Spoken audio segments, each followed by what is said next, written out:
school, kung noon po sila sa school, hindi sila pwede pupunta rin sa we are actually considering that one. Yun po ang mga kasi madalas ang papalakay na municipal is yung mga napapag-iwanan sa informasyon. Yun po. So please, malayo kasi eh. Malayo rin na siguro. Actually, yung iba hindi na kayo, nakakakita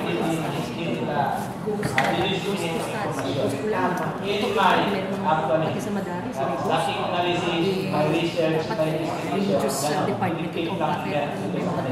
so wag niyo po itong kalimutan. Legislative policies to to support the so-called priority agenda of education by the executive department. If there is no law, there is no budget. Thank you, It's just Mr. Chairman. that kailangan ng prioritization of education. My question is concerning monitoring.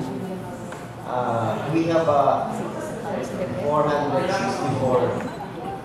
teachers, Bataris teachers On the Philippine in level. record. But The executive order mainstreaming Bataris in the Philippines just came several years back. So when he says go graduate from the Philippines, we have graduates from abroad, from Muslim universities. Ang problema nila, walang equivalent kunyari sa teacher 1 dito sa Philippine Department of Budget. Hindi nakasulat Bataris teacher 1. So parang yung level nila na PhD, dinowngrade sila sa teacher 1. So what we're asking for, what is relevant for legislation, is that they become compatible by having a civil service commission. Ang regional service commission, devolve sa para ma-recognize itong intricacy, uniqueness ng ARM na may Bataris. Kasi merong equivalent units, may equivalent education, may sarili siyang curriculum. Yung mga Arabic terms na hindi sa national, maiintindihan ng DBM. So DBM, Kongreso, this just goes to show that the regional civil service commission is relevant. It has to be para yung eligibility ng aming Bataris ay mapantay. Kasi right now, ang feeling nga nila sa kanila because there is no equivalent plantilla from national. Hindi tawag Bataris, hindi tawag Islamic Studies. Ngayon po, nagsasubmit na sila. Yung accreditation from SHED, because you have to come up with a law to recognize such Islamic units, such Islamic curriculum, hindi pa siya nga na sa SHED level. So, mga aspirations pa lang pag Islamic University. Yung wala doon, ibig sabihin. So that, kaya ang panawagan nila is for the legislative assembly to respond to the so-called vacuum. Islamic studies. At saka sa ibang yun ang mga mission na ginagawa natin. And we will make sure itong 2,200 na and even the allowance of the teachers is so minimal. Our plan is that sa monitoring and evaluation, mag-form po tayo ng monitoring team composed of from the MOOP has to come from I think another legislative proposal for next year. So that I think has to be included in the GAA. If yung sinasabi ng civil service kanina, the agency itself makes representation. So this is already called to the DepEd, ARMM. Tagal na, 22 years, tapos yung Bataris pa, hindi nyo napapansin na importanteng functionalize na.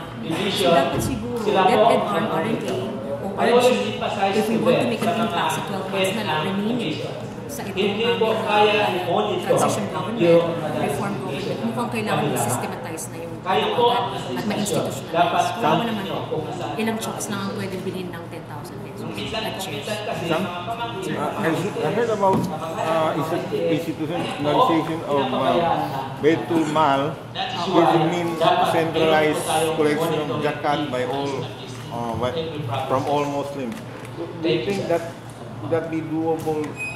Thank you very much. Government like the Philippines? Okay sana. Yung Baitul Mal has, I think, come out of several, not just here sa DepEd level na proposal, pati nga sa narinig ko sa civil society national, kung saan ako nanggaling, pati yung problema. Baitul Mal is feasible in a sense kung meron siyang kaakibat na batas na pwede ma-legitimize ang Baitul Mal kasi may mga cooperative tayo, meron tayong bangko, meron tayong mechanisms where the money is pulled together, but there's no Islamic component wherein yung Baitul Mal, yun yata yung kanyang concept na yung halal activities, papasokan niya yung vital month. You bring in the money, you pull together the Muslims' money, and then you pull it to other activities like the Hajj, or Wakaf, or yung mga nangangailangan. In Malaysia, the Abu Hajj is a separate institution. And it's in the bank. It's in the bank. It's the bank and not part of any company. Correct, yes. And that will have to be studied doon. Sinasabi nga natin the separation of church and state, that the money cannot commingle, that the public funds cannot be used for religious purposes. So I think the RLA has to study the implications, but if it can be a leap of faith kung mag-make kami ng statement, we are armed, we are special, we are Muslim Mindanao. If you want to assert the Islamic nature of our Muslim Mindanao, like the Madaris, it's an Islamic institution, and using public funds, then maybe a vital one is something to look at. You need to allocate ang RLA para sa programa Public of funds and halal funds. But we're using Madaris also, that's commingling public funds with Islamic education, And Madaris. halal funds at that. Yes, and even the Islamic Bank, where we have an Amana Islamic Bank. So, we're in Muslim Mindanao. We just had the Human Rights Commission Charter Bill passed to address Muslim Mindanao. And if we really are respecting the Muslim population and their Muslim practice, which is by the Organic Act na noon, I think these practices already have to be legislated. But government funds are after tax, meaning nothing is so certain life than death and taxes. Very correct, very correct. But yet our ulamas, kasi nga wala tayong shura, walang advisory council, hindi nga na-institutionalize ganito proposals. So right now, for instance, the expansion of the law daw to commercial law, merong mga gano'n na Sharia courts dapat na hindi na lang daw personal laws, pati commercial law dapat ma-recognize na rin. That will have to be already legislation to look at. The labeling, Itaas na yung truth in labeling, truth in hindi advertising. lang personal relations, commercial courts even. Kailangan.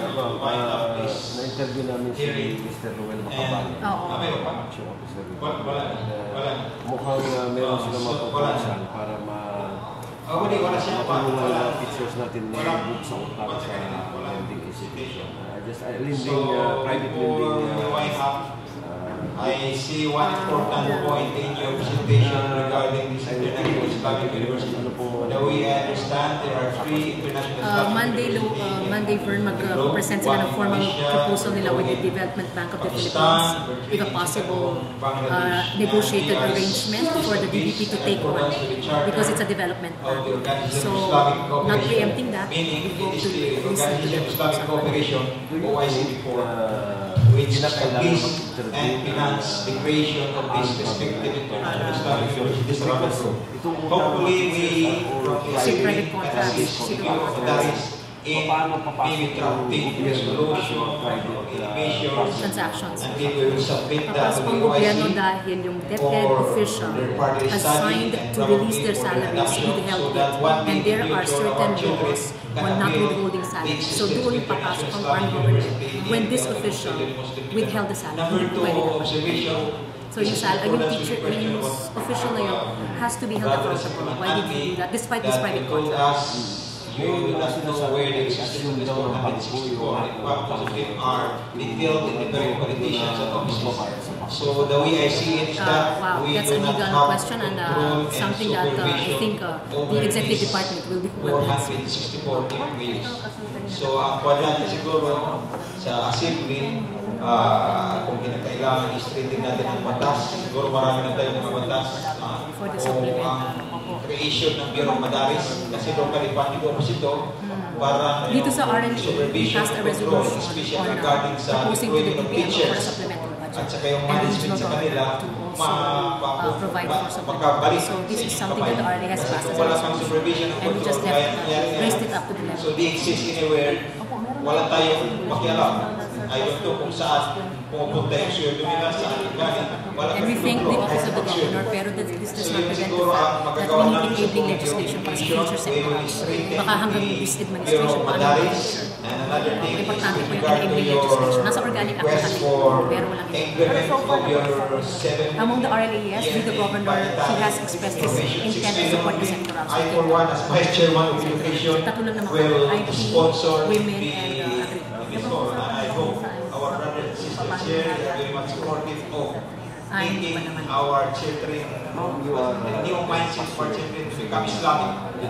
Yung malakas ang pangtakwa. So I see no more questions. I think we will wind up this. Any vote for termination of this public hearing? Second motion. So, The teachers' after right is so something thank you very much. that is highlighted in two public hearings or two committee hearings that were held. The superintendents have been made conscious that we are conducting hearings at pwede silang ipatawag those who have alleged to be violating certain rules and procedures. So mukhang nakakascade naman because we are publishing through YouTube itong ating committee hearings. So ang narating po ng ating committee hearings sa DepEd is that we are, for instance ngayon, Civil Service Commission said we've never been invited before, and for us to explain yung aming appointments procedures is something na they appreciated. This is to harmonize appointments ng national with the region. Major problem po ang disparity and discrepancies sa appointments. After 22 years, Irene, are we good? Did we, ano? Adjourn. Kasi introduce ko na kayo sa group. Baka pwede natin yung question.